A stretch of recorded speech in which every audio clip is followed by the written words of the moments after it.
The floor is yours. My best friend John Paul Prince is 19 years old. He's very outgoing and he loves music. While he was in high school, he participated in multiple school musicals along with our professional concert choir. His dream is to become a fireman and have a minor in music. Unfortunately, this dream was put on hold October 1st, 2009 because he got deployed on his second tour to Afghanistan. He is replacing an infantry station that has a 34% chance of death and where 1 in every 10 soldiers is coming back severely injured. On that day, he waved goodbye to his dream and looked ahead to his life as a soldier, risking his life for our safety. A CBS article posted December 26, 2006 by Sean Alfano states that as of that day, the U.S. military death toll is 2,978, which is 5 more than the original 9/11 killings. It's been 8 years since the cause of this war, and yet as of today, our soldiers are still out there fighting for our country's safety. It's time to let the past become history and bring our soldiers home so we can once again live in a happy, safe country. Today, I'm going to start by first telling you why us being in Afghanistan is ruining the neighboring countries to it. Second, explain to you the consequences that we are suffering due to our decision to stay at war. And third, offer you 3 solutions as to what we can do to cause a form of peace for the first time since September 10th, 2001. We first went to war to stop the war on terror, to stop terrorism on our country.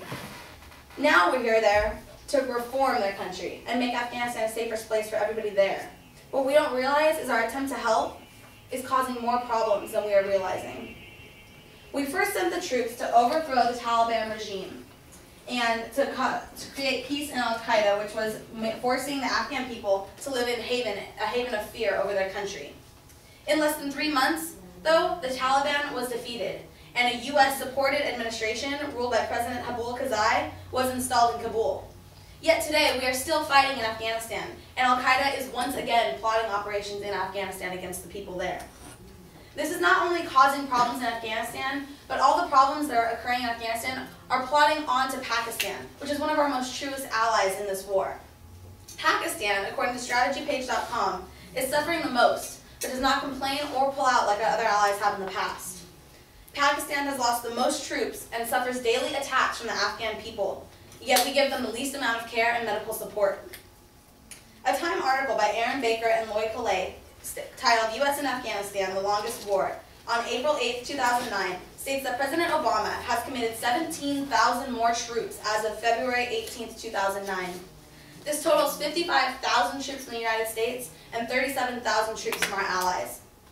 The goal is to disrupt, dismantle, and defeat Al-Qaeda and prevent either return into the Pakistan countries, Afghan countries, or our own country. But what we don't realize is that accomplishing even a minor aspect of this goal is going to require a massive United States commitment in Afghanistan and far more than just military boots on the ground. Accomplishing this goal is going to require help for a long time, costing thousands more lives and billions. Yes, I said it, billions more tax dollars that we don't have. We first sent troops to overthrow the Taliban regime, and now here we are costing our own country thousands of dollars. A CBS News article titled The Cost of War on January 7, 2009 states that the Defensive Secretary, Robert Gates, says that the military operations in Iraq and Afghanistan cost the United States $136 billion as of the 2009 budget year, which began October 1st, 2008.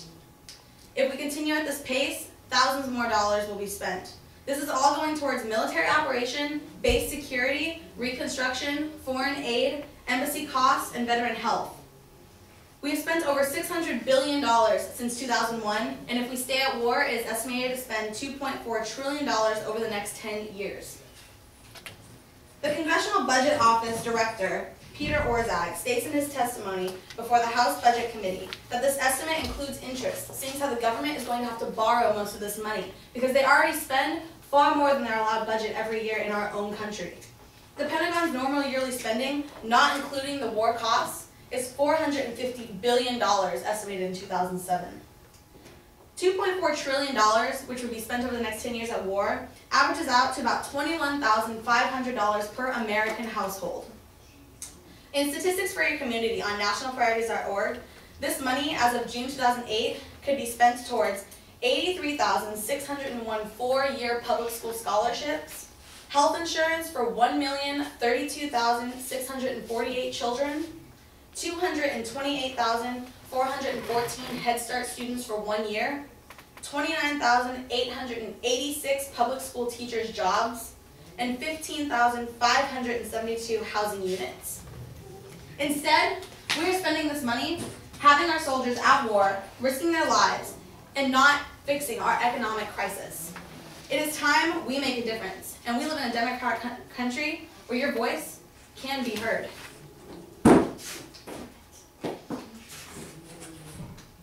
As you can see, us being at war is a big problem for our country.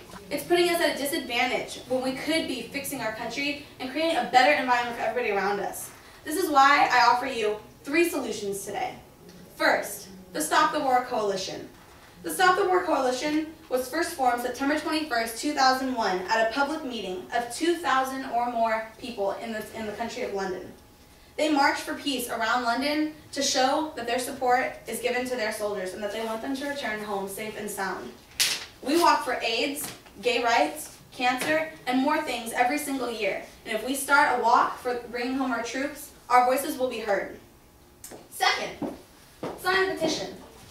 I have before me an official petition that is signed that states that we want to bring our troops home. This petition is on a website on the internet, and it so far has 651 signatures. If you look at it, the 165th signature is my own. Third, buy a car magnet. You see tons of troops and supported members that have the yellow car magnets on their cars, but they don't realize they have the wrong color. Buy a blue one or a multicolored one, saying we support our troops, but it's time to bring them home. Nobody knows what it's truly like to be at war until somebody you're close to walks into it. Every family that has lost a son, daughter, husband, wife to the war is given one of these flags. As I was watching my best friend walk away on the bus that morning, I couldn't help but think if his mom would be getting one of these flags before the end of this year when he was supposed to return home.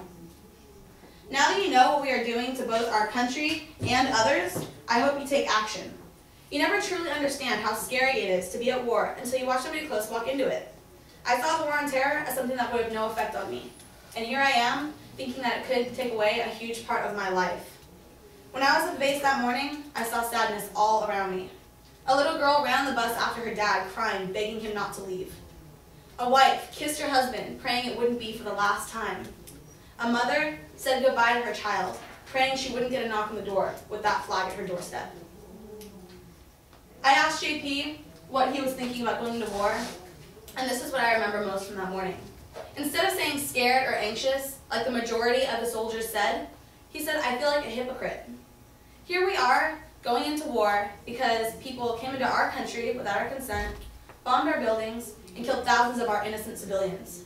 Yet here we are for the past 9 years, going into their country with them not wanting us there, bombing their buildings, and killing thousands of innocent civilians. We're fighting a war on terror, and I feel like a terrorist. When will it end? I don't know. But the end starts with us. Thanks.